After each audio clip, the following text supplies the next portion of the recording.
So, in the chapters you read, like the first one, you read 19.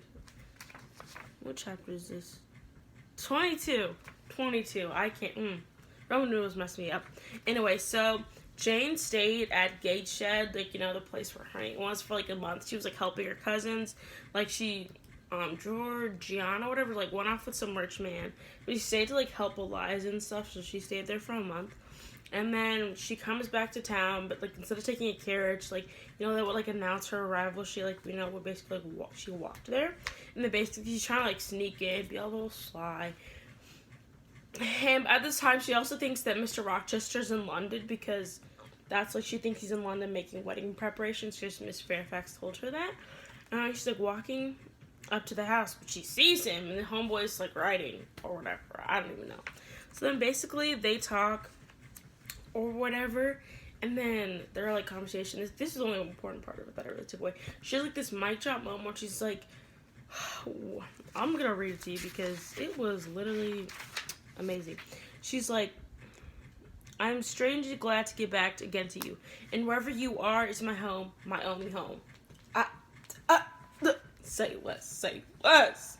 So, like, Jane like gets settled in, but like preparations for the wedding aren't happening.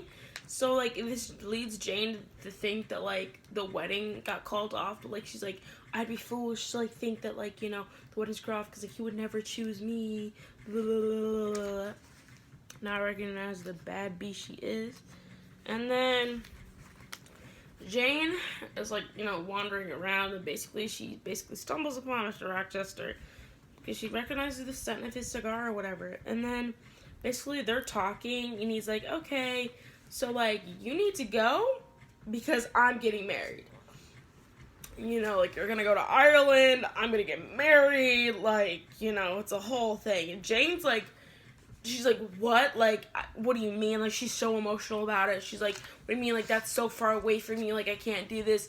She's like, do you think I'm a robot? Like, I have feelings, too. Like, because Mr. Rochester's like, let's just watch the sunset. Oh! She's like, no, like, I'm not a robot. Like, I have feelings, too. Like, how can you? I can't do this. Like, I care about you and stuff like that.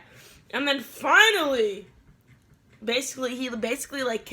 he goes and kisses her and, like, finally, like, confesses his feelings. And he's like, oh, my God, I love you. I care about you. And is like, no, I'm not getting married to Miss Ingram. I want to get married to you, Jane. Please marry me. She's like, what do you mean? You don't actually love me? He's like, yes, I do, Jane. I love you. And then finally she accepts his proposal. And they go inside. And then basically, half the orchard got burnt on fire or whatever. Because it was struck by lightning. But I don't know if that means something or not. I don't know. Then, last chapter. So, chapter 24. So you read, what did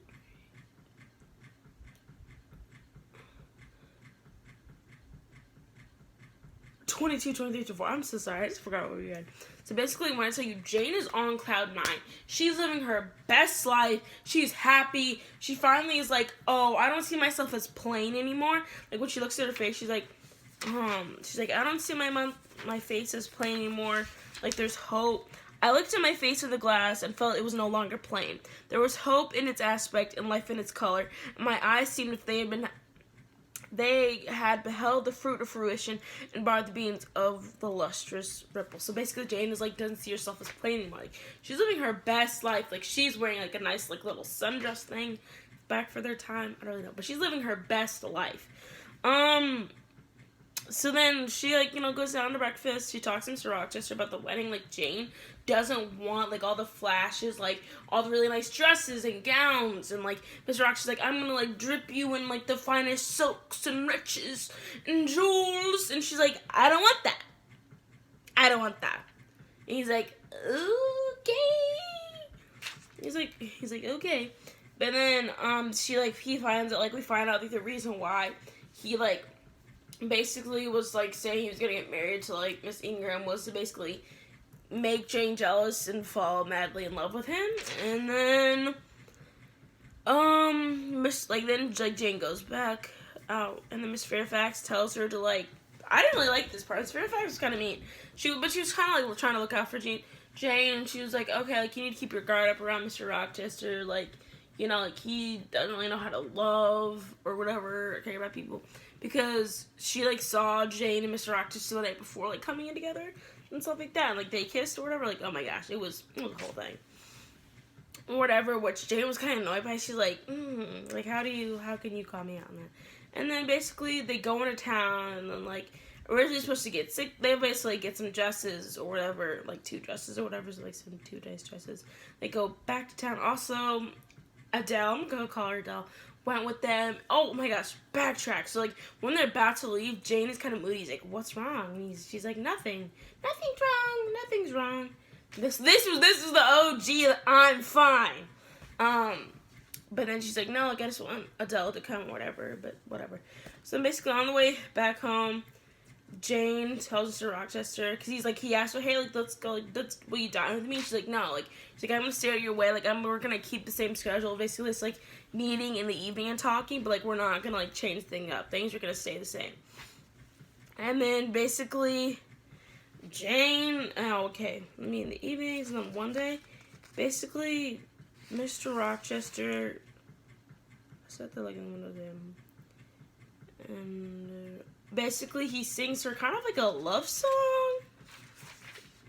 Yeah, it's like right near the end of the chapter if you want to look it up. It's like kind of a love song, whatever, because he's saying stuff like,